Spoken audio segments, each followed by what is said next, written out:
तो 1950 का साल, एक ऐसा देश जो अभी अभी विभाजन की भयानक त्रासदी से गुजरा है। बहुत ही मुश्किल वक्त था वो। बिल्कुल, करोड़ों लोग इधर से उधर विस्थापित हुए हैं, गरीबी एकदम चरम पर है, और दुनिया भर के जो विशेषज्ञ थे ना, वो तो ये भविष्यवाणी कर रहे थे कि ये नया नवेला देश बहुत जल्द बिखर जाएगा। हाँ, उन्हें लगता था कि इतनी विविधताओं वाला देश एक साथ टिक ही नहीं सकता, है ना।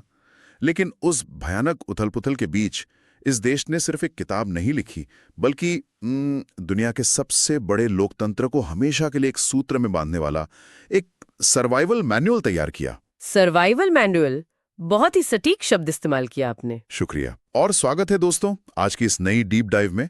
मैं हमेशा कहता हूं कि पढ़ाई को बोझ नहीं, एक सफर समझना चाहिए, और आज के इस सफर में हम उसी सर्वाइवल मैनुअल यानी भारतीय संविधान के एकदम शुरुआती और सबसे शक्तिशाली हिस्से को डिकोड करेंगे, अनुच्छेद 1 से लेकर 35 तक। और मैं यहाँ जोड़ना चाहूंगी कि इस मैनुअल को सिर्फ वकीलों या अदालतों के चश्मे से देखना ना एक बहुत बड़ी भूल होगी। बिल्कुल सही कहा। स्टूडेंट्स इस बात को ध्यान दें, क्योंकि असल में ये तय करता है कि इस देश का आकार कैसा होगा, यहाँ का नागरिक कौन कहलाएगा, और सबसे अहम बात, एक आम इंसान के पास सरकार की असीमित ताकतों के खिलाफ कौन से अधिकार होंगे। एग्जैक्टली। ये सिर्फ पन्नों पे लिखे नियम नहीं है, बल्कि ये आज भी हमारी रोजमर्रा की जिंदगी को कंट्रोल करते हैं। बिल्कुल, और आज के दौर में भी उतने ही प्रासंगिक हैं। तो दोस्तों, आज की इस चर्चा को हम बिल्कुल एक स्मार्ट क्लासरूम की तरह दिलचस्प बनाने वाले हैं। हमारे पास कुछ बेहतरीन स्टडी स्लाइड्स हैं। इनमें सिर्फ भारी भरकम कानूनी भाषा नहीं है, बल्कि कॉन्सेप्ट्स को दिमाग में बैठाने वाले कुछ चतुर, एग्जाम फोकस्ड और याद रखने की छोटी छोटी ट्रिक्स भी हैं, जो कि एग्जाम्स के लिए बहुत जरूरी होती हैं। हाँ, लेकिन आगे बढ़ने से पहले मेरे दिमाग में एक सवाल आता है। 1950 में जिन लोगों ने ये नियम बनाए, उनकी दुनिया आज से बिल्कुल अलग थी। जमीन आसमान का फर्क था। तो क्या 70 साल पहले लिखे गए ये नियम आज के इस तेजी से बदलते डिजिटल दौर में भी टिक पड़ते हैं? चलिए, इसी सवाल की रोशनी में हम शुरुआत करते हैं। हमारी पहली स्लाइड का शीर्षक है देश का ढांचा और नागरिकता के नियम। तो चलिए, अनुच्छेद 1 से 4 से शुरू करते हैं। यही वो नींव है जिस पे पूरी इमारत खड़ी है। बिल्कुल। तो कॉन्सेप्ट ये है कि अनुच्छेद 1 बहुत ही स्पष्ट शब्दों में कहता है कि भारत यानी इंडिया राज्यों का संघ है, यूनियन है। और यहाँ यूनियन शब्द का चुनाव ना बहुत ही गहरी सोच का नतीजा था। मतलब ये कोई आम शब्द नहीं है। नहीं, अमेरिका की तरह भारत के राज्य किसी आपसी समझौते का परिणाम नहीं है। इसका सीधा सा मतलब ये है कि किसी भी राज्य को इस संघ से अलग होने का कोई अधिकार नहीं है। देश का यह ढांचा बिल्कुल अटूट है। अटूट है, ये बहुत ही कीवर्ड है यहाँ पर। स्टूडेंट्स इसे नोट कर लें। लेकिन अगर देश का ढांचा अटूट है, तो राज्यों की अंदरूनी सीमाओं का क्या? यहीं पर अनुच्छेद 3 मुझे बहुत हैरान करता है। वो कैसे?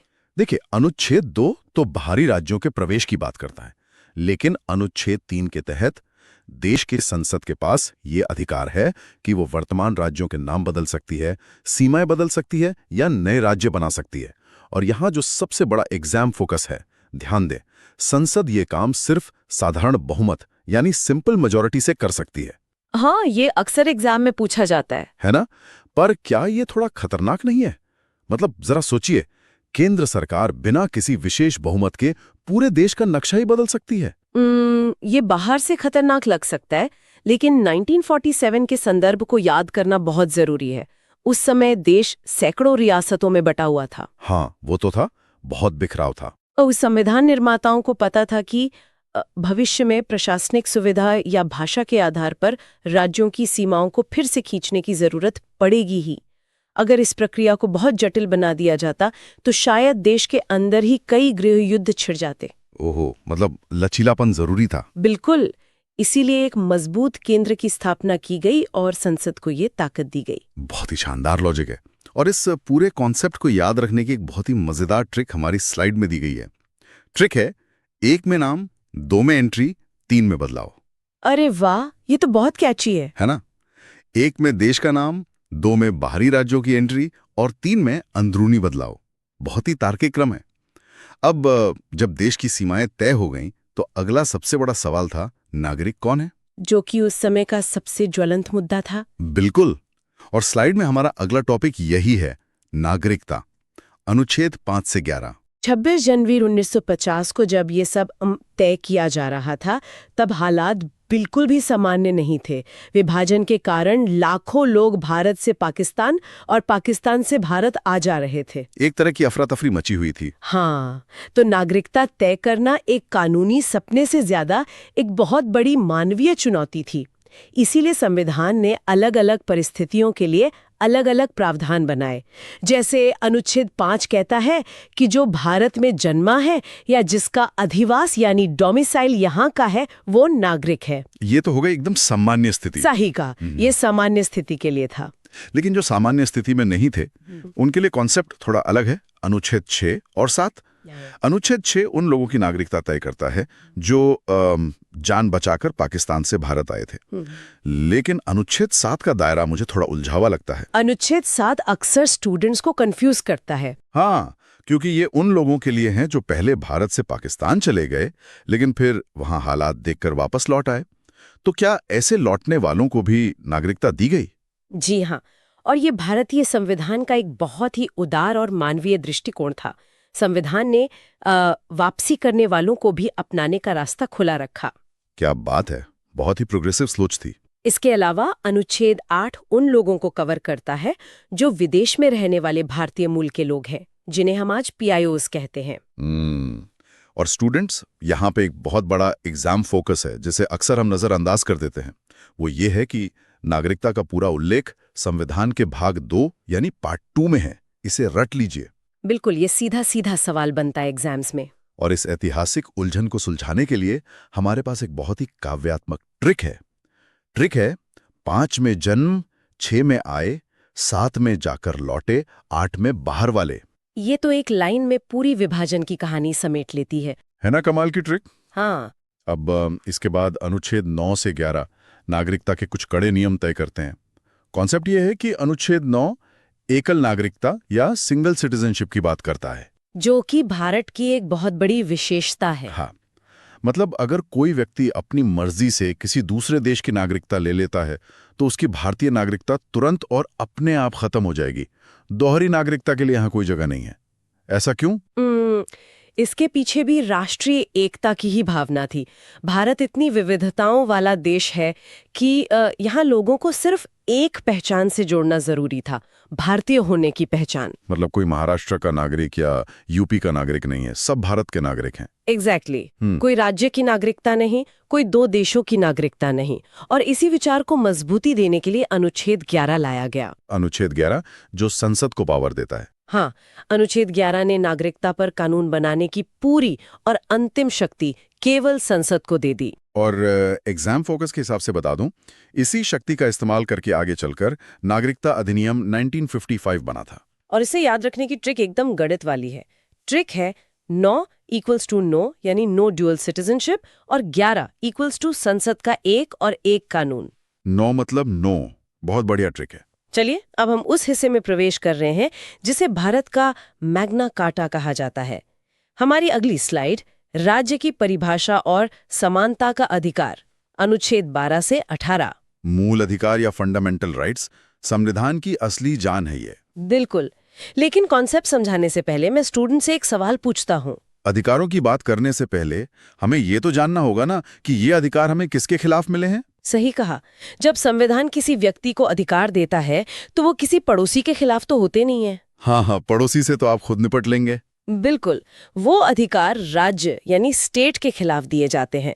अनुच्छेद 12 इसी राज्य को परिभाषित करता है और ये परिभाषा बहुत विशाल है। मतलब इसमें कौन कौन आता है? इसमें सिर्फ केंद्र की संसद या राज्यों की सरकारें नहीं आती। हर वो स्थानीय निकाय, नगरपालिका, पंचायत या कोई भी सरकारी अथॉरिटी जिसके पास नियम बनाने या उन्हें लागू करने की ताकत है, वो सब राज्य के दायरे में आते हैं। मतलब एक आम इंसान के अधिकार देश के प्रधानमंत्री से लेकर गांव के सरपंच तक सबके खिलाफ सुरक्षित हैं। एग्जैक्टली। लेकिन यहाँ एक सवाल है। मान लीजिए यही राज्य कल को कोई ऐसा नियम बना दे जो सीधे तौर पर लोगों की बोलने की आजादी ही छीन ले, तब क्या होगा? यहीं पर संविधान का सबसे मजबूत सुरक्षा चक्र काम आता है, अनुच्छेद 13। हाँ, और अनुच्छेद 13 को मैं एक बहुत ही शक्तिशाली एंटीवायरस की तरह देखता हूँ। स्टूडेंट्स इसे ऐसे समझिए, जैसे कंप्यूटर में कोई खराब फाइल या वायरस आ जाए तो एंटीवायरस उसे तुरंत डिलीट या निष्क्रिय कर देता है। उसी तरह अनुच्छेद 13 कहता है कि अगर राज्य कोई ऐसा कानून बनाता है जो मूल अधिकारों को छीनता या कम करता है तो उस कानून को शून्य या वॉइड मान लिया जाएगा। ये एंटीवायरस वाली एनालॉजी बिल्कुल परफेक्ट है। कानूनी हलकों में इसे ही न्यायिक समीक्षा या जुडिशियल रिव्यू का मूल आधार माना जाता है। जुडिशियल रिव्यू, ये एक बड़ा एग्जाम फोकस है। बिल्कुल। अदालतों के पास असंवैधानिक कानूनों को रद्द करने की जो असीम शक्ति है ना, उसका सबसे बड़ा स्रोत यही अनुच्छेद 13 है। ये सुनिश्चित करता है कि सरकार कभी भी संविधान से ऊपर नहीं जा सकती। वाओ! और इसकी ट्रिक बहुत आसान है। 12 में बताया कौन यानी स्टेट, और 13 ने किया 0 यानी वॉइड। बहुत ही स्मूथ फ्लो है इस ट्रिक का, है ना? अब इस मजबूत ढाल के साथ हम पहले मौलिक अधिकार की ओर बढ़ते हैं, समानता का अधिकार, जो अनुच्छेद 14 से 18 तक है। कॉन्सेप्ट यह है कि अनुच्छेद 14 विधि के समक्ष समानता यानी रूल ऑफ लॉ की बात करता है, जो कि ब्रिटेन से लिया गया है। मतलब कानून अंधा होता है उसी तर्ज पर। कानून की नजर में एक मजदूर और एक अरबपति दोनों बिल्कुल बराबर है। बिल्कुल। और अनुच्छेद 15 इस समानता को थोड़ा और व्यवहारिक रूप देता है। ये साफ तौर पर कहता है कि धर्म, मूल वंश, जाति, लिंग या जन्मस्थान, इन 5 आधारों पर किसी के साथ कोई भेदभाव नहीं किया जा सकता। हाँ, सार्वजनिक स्थानों, दुकानों या कुओं पर सबकी समान पहुंच होगी, कोई रोक टोक नहीं। और इसे याद रखना भी एकदम आसान है। ट्रिक देखिए, 14 = 1 + 4 मतलब सब एक समान, और 15 = 5 आधारों पर नो भेदभाव। शानदार। इसके बाद अनुच्छेद 16 आता है, जो सरकारी नौकरियों में समान अवसर सुनिश्चित करता है।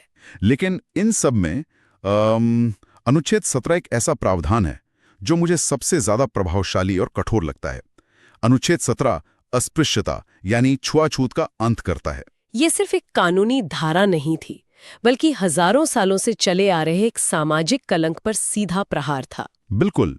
और स्टूडेंट्स, यहाँ जो सबसे बड़ा एग्जाम फोकस है, जो आप सबको रटा होना चाहिए, वो ये है कि अनुच्छेद 17 एक एब्सोल्यूट राइट है, यानी ये एक पूर्ण अधिकार है। हाँ, संविधान में ज्यादातर अधिकारों के साथ कोई ना कोई अपवाद या अगर मगर जुड़ा होता है, लेकिन छुआछूत के मामले में कोई अपवाद नहीं है। किसी भी परिस्थिति में इसे सही नहीं ठहराया जा सकता। ये कठोरता उस समय की सामाजिक सच्चाई को देखते हुए बहुत जरूरी भी थी। एकदम सही बात है। और इसी समानता की भावना को आगे बढ़ाते हुए अनुच्छेद 18 उपाधियों के अंत की बात करता है।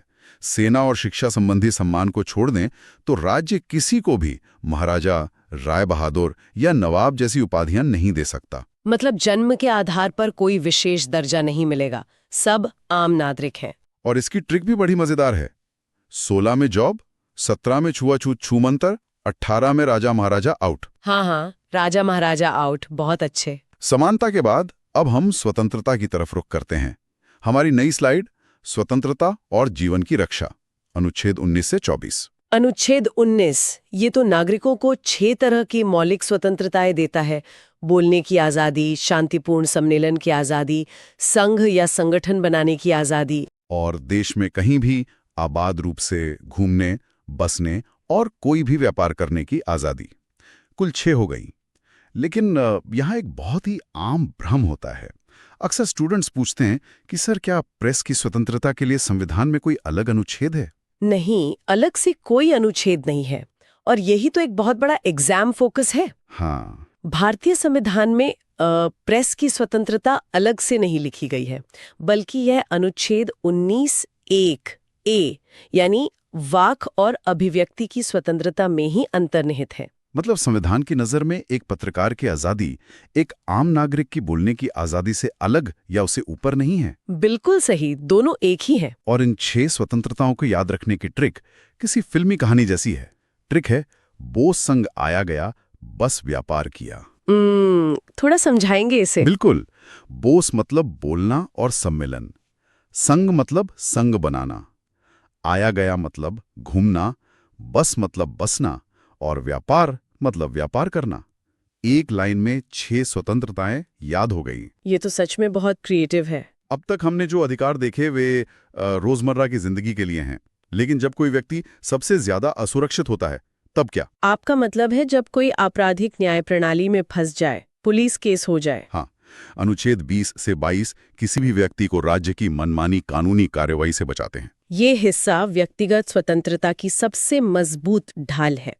अनुच्छेद 20 सुनिश्चित करता है कि एक अपराध के लिए किसी को 2 बार सजा नहीं मिल सकती। इसे दोहरे दंड से संरक्षण कहते हैं, जिसे डबल झपाड़ी भी कहते हैं। हाँ, और अनुच्छेद 21, जिसे अक्सर संविधान का सबसे महत्वपूर्ण हिस्सा माना जाता है, प्राण और दैहिक स्वतंत्रता यानी राइट टू लाइफ की गारंटी देता है। और अनुच्छेद 22 मनमानी गिरफ्तारी से बचाता है।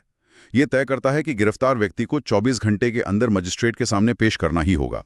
पुलिस मनमानी नहीं कर सकती। बिल्कुल। पेश करना चाहूंगा जो अक्सर इंटरव्यूज में भी पूछी जाती है। आपातकाल यानी नेशनल इमरजेंसी के समय तो सरकार मूल अधिकारों को सस्पेंड कर सकती है ना? हाँ। तो फिर इन अधिकारों का क्या फायदा जब संकट के समय ही ये काम ना आए? यही तो भारतीय लोकतंत्र की परिपक्वता नजर आती है, और ये एक बहुत बड़ा एग्जाम फोकस है। स्टूडेंट्स ध्यान से सुनिएगा इसे। 44वें संशोधन के बाद ये तय कर दिया गया कि राष्ट्रीय आपातकाल के दौरान भी अनुच्छेद 20 और 21 को किसी भी स्थिति में निलंबित नहीं किया जा सकता। क्या बात है! चाहे देश में कितना भी बड़ा संकट क्यों न हो, राज्य मनमाने तरीके से किसी की जान नहीं ले सकता या मनमानी सजा नहीं दे सकता। ये वाकई में एक बड़ी राहत की बात है। और इसे ट्रिक से समेटते हैं। 20 में सजा से बचाओ, 21 में जीवन और 22 में पुलिस से बचाओ। परफेक्ट। अब आते हैं शोषण के विरुद्ध अधिकारों पर। अनुच्छेद 23 और 24। आजादी से पहले जमींदारी प्रथा और बेगार बहुत आम बात थी।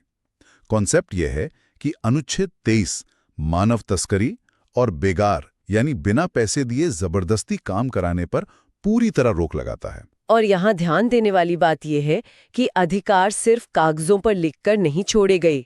अनुच्छेद 23 को जमीन पर लागू करने के लिए ही संसद ने बंधुआ मजदूरी उन्मूलन अधिनियम बनाया था। ये भी एक अच्छा एग्जाम पॉइंट है। और इसी तरह अनुच्छेद 24 बच्चों को बचाता है।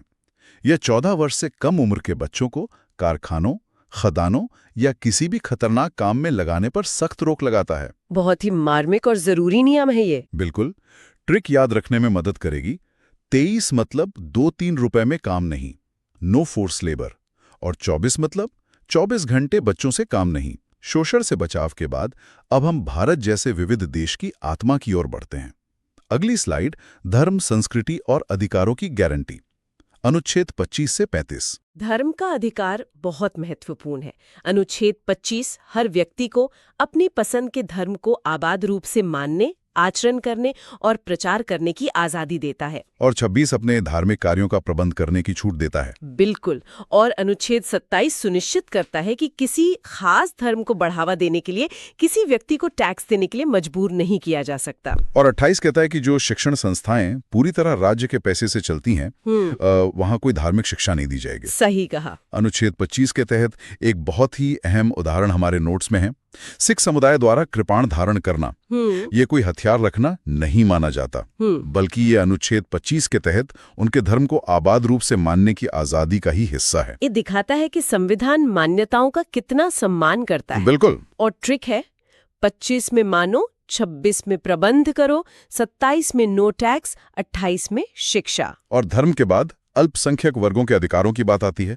अनुच्छेद 29 और 30। अब देखिए, जब हम अल्पसंख्यक या माइनॉरिटी शब्द सुनते हैं तो अक्सर लोग इसका मतलब सिर्फ किसी विशेष धर्म से लगाते हैं। हाँ, आम धारणा तो यही है। लेकिन एग्जाम फोकस ये साफ करता है कि भारतीय संविधान में अल्पसंख्यक वर्ग को केवल 2 ही आधारों पर मान्यता दी गई है। सिर्फ 2? हाँ, सिर्फ 2, धर्म और भाषा। बस यही 2 पैमाने हैं। स्टूडेंट्स, ये पॉइंट अक्सर एमसीक्यू में फंसाता है। अल्पसंख्यक सिर्फ धर्म और भाषा के आधार पर। बिल्कुल। तो अनुच्छेद 29 इन वर्गों को अपनी विशेष भाषा, लिपि या संस्कृति को बचाए रखने का अधिकार देता है, और 30 उन्हें अपनी पसंद की शिक्षण संस्थाएं खोलने और चलाने का अधिकार देता है। और इसकी ट्रिक है, 29 में संस्कृति बचाओ, 30 में स्कूल कॉलेज खोलो। आसान है। अब हम एक ऐसे अधिकार की बात करेंगे जो कभी हुआ करता था लेकिन अब गायब हो गया है। आप संपत्ति के अधिकार की बात कर रहे हैं ना? हाँ। अनुच्छेद 31 राइट टू प्रॉपर्टी। संपत्ति का अधिकार भारत के संवैधानिक इतिहास का सबसे बड़ा विवाद रहा है। शुरुआत में ये एक मूल अधिकार था। लेकिन जब आजाद भारत की सरकार ने जमींदारी खत्म करने और गरीबों को जमीन बांटने के लिए भूमि सुधार कानून बनाने शुरू किए, तो जमींदार कोर्ट पहुंच गए होंगे। बिल्कुल, तो ये मूल अधिकार रास्ते का रोड़ा बन गया। जमींदार अदालतों में जाने लगे और सरकार के काम रोकने लगे। तो फिर इस बड़े टकराव को कैसे सुलझाया गया? इसे सुलझाने के लिए सरकार को 1951 में पहला संविधान संशोधन लाना पड़ा, जिसके जरिए 9वीं अनुसूची यानी 9th शेड्यूल और अनुच्छेद 31B जोड़ा गया। ये 9th शेड्यूल क्या था? ये 9वीं अनुसूची एक सेफ हाउस या एक ब्लैक बॉक्स की तरह थी।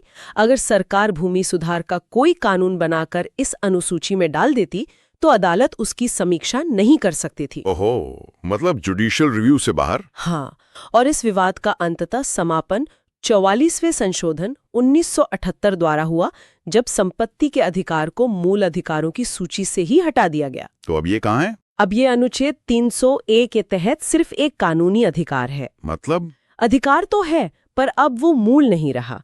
और ट्रिक भी यही कहती है, 31 मतलब 3-1 हो गया गायब, अब 300A में है। हाँ, 3-1 हो गया गायब। अब तक हमने समानता, स्वतंत्रता, शोषण से बचाव, धर्म सबकी बात कर ली, लेकिन एक बहुत ही प्रैक्टिकल सवाल उठता है। अगर राज्य इनमें से किसी भी अधिकार को मानने से इनकार कर दे तो एक आम नागरिक क्या करेगा? यहीं पर अनुच्छेद 32 एक मसीहा के रूप में सामने आता है। संवैधानिक उपचारों का अधिकार या राइट टू कॉन्स्टिट्यूशनल रेमेडीज, मतलब इलाज का अधिकार। एक तरह से हाँ, अगर किसी नागरिक के मूल अधिकारों का हनन होता है तो उसे न्याय के लिए निचली अदालतों की लंबी कतारों में लगने की जरूरत नहीं है। वो सीधा सुप्रीम कोर्ट का दरवाजा खटखटा सकता है। सीधा सुप्रीम कोर्ट? क्या बात है! और सुप्रीम कोर्ट के पास इन अधिकारों को तुरंत लागू कराने के लिए 5 तरह की रिट्स जारी करने की असीम शक्ति है। परमादेश यानी मैंडेमस, प्रतिषेध, उत्प्रेषण और अधिकार पृच्छा। और ये अदालत का सीधा आदेश होता है जिसे कोई टाल नहीं सकता।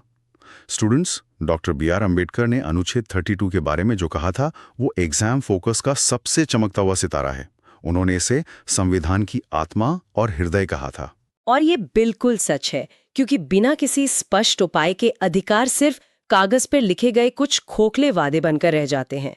अनुच्छेद 32 उन कागजी वादों को असल जिंदगी में लागू करने की ठोस गारंटी देता है।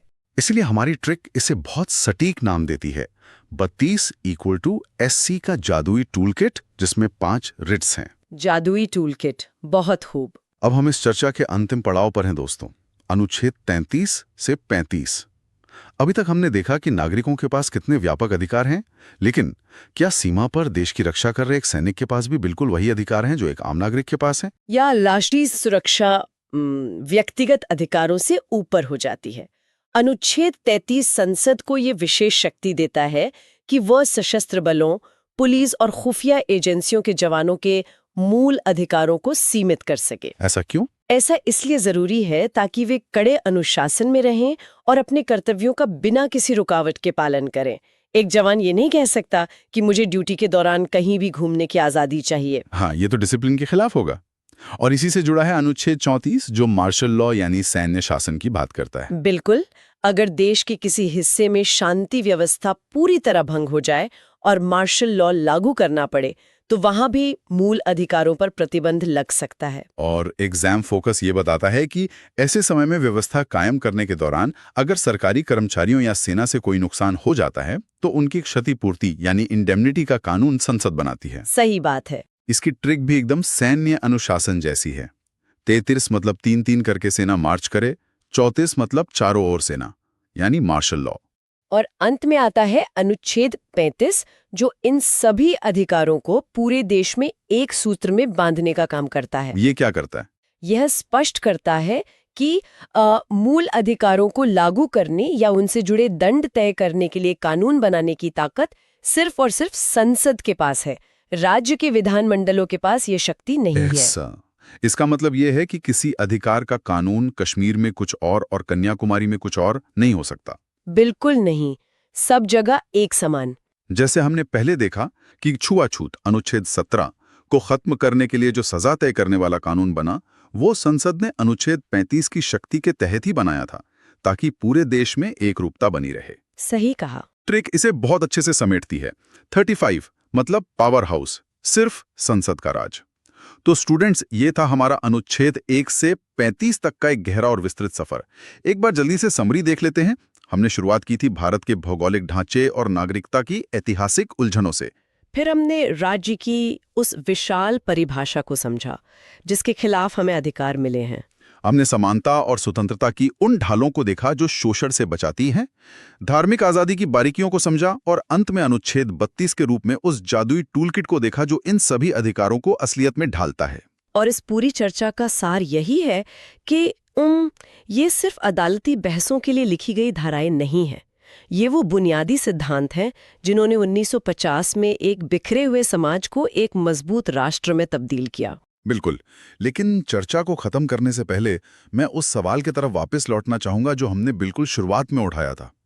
ये सारे नियम 1950 की दुनिया के लिए लिखे गए थे, लेकिन आज हम जिस दुनिया में जी रहे हैं वो पूरी तरह से डिजिटल है। इंटरनेट का युग है। हाँ, आज हमारा डेटा, हमारी ऑनलाइन पहचान और हमारे डिजिटल फुटप्रिंट ही हमारी सबसे बड़ी संपत्ति है। तो दोस्तों, सोचने वाली बात यह है कि क्या अनुच्छेद 21 के जीवन और दैहिक स्वतंत्रता के अधिकार में हमारे डिजिटल जीवन की सुरक्षा भी उतनी ही मजबूती से शामिल नहीं होनी चाहिए? ये बहुत ही गहरा सवाल है। और जब हम अनुच्छेद 12 में राज्य की उस विशाल परिभाषा को देखते हैं, तो क्या आने वाले भविष्य में उन विशाल टेक कंपनियों को भी इस राज्य की परिभाषा में शामिल करने की जरूरत नहीं पड़ेगी, जिनके पास आज शायद किसी सरकार से भी ज्यादा डेटा और ताकत है? सच में ये एक बेहद ही विचारोत्तेजक और प्रासंगिक सवाल है, और ये इस बात का सबूत है कि हमारा संविधान कोई रुकी हुई जड़ किताब नहीं है। ये समय के साथ चलने वाली जीवंत शक्ति है, और हर नई पीढ़ी को अपने समय की चुनौतियों के अनुसार इन अनुच्छेदों के नए अर्थ तलाशने ही होंगे। बिल्कुल। तो इसी गहरे विचार के साथ हम आज की इस गहन चर्चा को यहीं विराम देते हैं। और जाते जाते मेरी वो मोटिवेशनल लाइन जो मैं हमेशा अपने स्टूडेंट से कहता हूँ, किताबें सिर्फ पढ़ने के लिए नहीं होती, वो दुनिया को बदलने के औजार होते हैं। उन पुरानी किताबों और अनुच्छेदों में छुपे इन नए मायनों के बारे में सोचते रहिए, क्योंकि अधिकार तभी तक जिंदा रहते हैं जब तक उन पर चर्चा होती रहती है। शुक्रिया, और मिलते हैं अगली डीप डाइव में।